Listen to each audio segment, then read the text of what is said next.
Alors, vous étiez en discussion, hein, lors du Conseil national, tout dernièrement, votre parti, et quelles sont les grandes décisions que vous avez prises et qui peuvent intéresser le peuple togolais lors de cette assise-là? Je dois vous dire que le Conseil national n'est pas le congrès du parti. Donc, il ne faut pas s'attendre à de grandes décisions, des décisions importantes qui engagent le parti. Un Conseil national, d'après nos textes, c'est en quelque sorte le bureau national élargi aux fédérations, aux 105 fédérations de l'ANC. Donc, on était à peu près à 200. On a analyser la situation politique qui prévaut dans notre pays depuis février 2020. Nous avons analysé l'attitude de certaines personnes, l'intrusion de Monseigneur Koudrou dans le débat politique.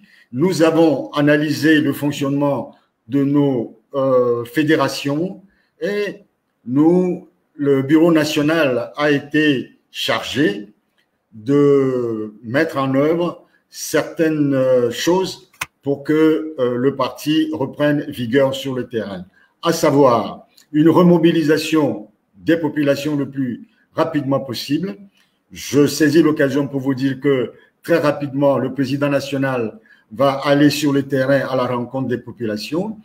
Dans les recommandations que nous avons reçues, il a été bien précisé par les fédérations que la ANC ne souhaite plus avoir des relations à tout va avec tous les partis politiques, mais que dorénavant, toutes les relations que nous allons tisser soient des relations basées sur la vigueur, sur une volonté farouche d'obtenir l'alternance politique dans notre pays, une relation basée sur la franchise, sur la vérité et sur la transparence.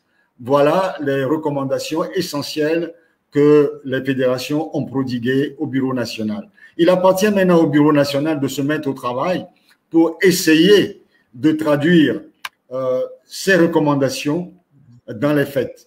Donc déjà, je peux vous dire que ça fait déjà longtemps que le président national est en relation avec certains partis politiques. Nous allons développer ces relations-là et nous allons essayer de voir ensemble comment nous allons remobiliser les populations. Parce que ce qui s'est passé depuis la C14 jusqu'à aujourd'hui, on a l'impression que on a gaspillé cette dynamique des populations togolaises assoiffées d'alternance.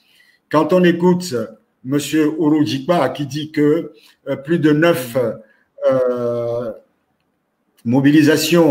actions de mobilisation ont été annulées par son parti, son ex-parti de PNP, je lui dis que je le remercie de le reconnaître enfin, mais en même temps, je me dis que il n'y a pas que 9, il y a bien plus que ça.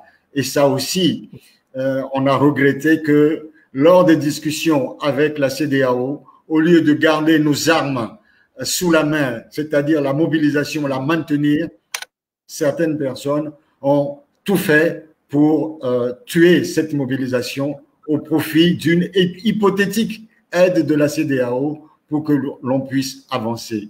Nous n'allons pas revenir sur ces détails-là. Puis, l'élection présidentielle de février dernier, le dénigrement, les insultes, tout ce qui a accompagné cette élection ont en quelque sorte affaibli les populations. Les populations togolaises se sont senties orphelines. À quel saint se vouer? Donc le travail est énorme. Il faut maintenant expliquer aux gens, il faut réveiller les consciences pour que la lutte que nous avons entreprise depuis des années reprenne et que nous allions définitivement vers ce qu'il faut faire pour obtenir l'alternance politique au Togo. C'est très difficile, je le sais, c'est dur, je le sais, mais le travail d'un homme politique, c'est toujours de reprendre le travail, de reprendre avec force, avec foi, parce que c'est un travail que nous faisons dans l'intérêt du peuple, ce n'est pas dans l'intérêt d'un individu, d'une personne.